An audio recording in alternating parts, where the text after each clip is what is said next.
qui va relier la clé étrangère avec la clé primaire, à savoir la clé étrangère qui se trouve dans la table article, qui se nomme donc famille ID, doit être égale donc au ID qui lui se trouve dans la table famille. Nous allons donc exécuter cette requête et nous constatons que nous avons donc bien les références de la table article et les intitulés de chaque famille à laquelle sont liés ces articles. En règle générale, il est plus prudent de faire précéder les différents noms de colonnes par le nom de la table pour éviter les éventuelles ambiguïtés entre deux noms de colonnes identiques. Pour cela, je vous invite à créer des alias sur les noms de table. Nous allons donc créer par exemple un alias A pour la table article et un alias F pour la table famille. Une fois l'alias créé, il suffit de faire précéder chaque nom de colonne par l'alias en rapport, à savoir pour référence ce sera donc l'alias A.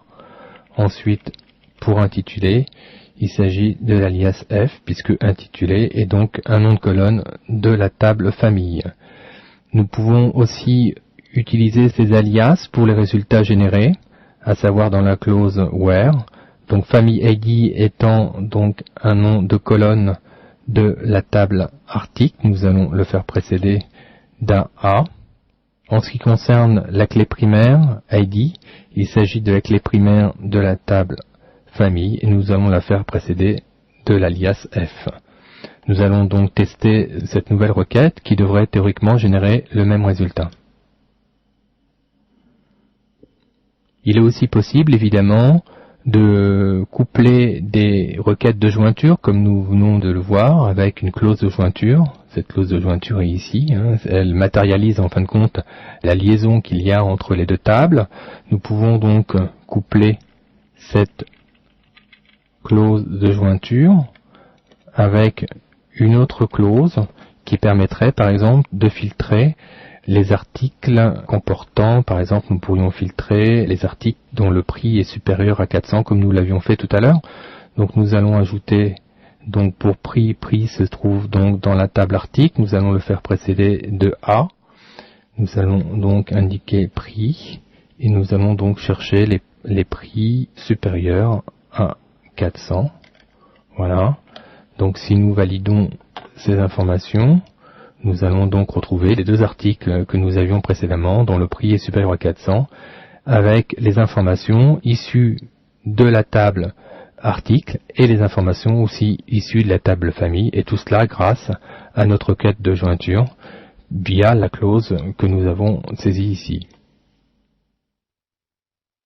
Dans certains cas, les résultats remontés par la requête doivent être ordonnés selon un ordre alphabétique ou un ordre de prix par exemple.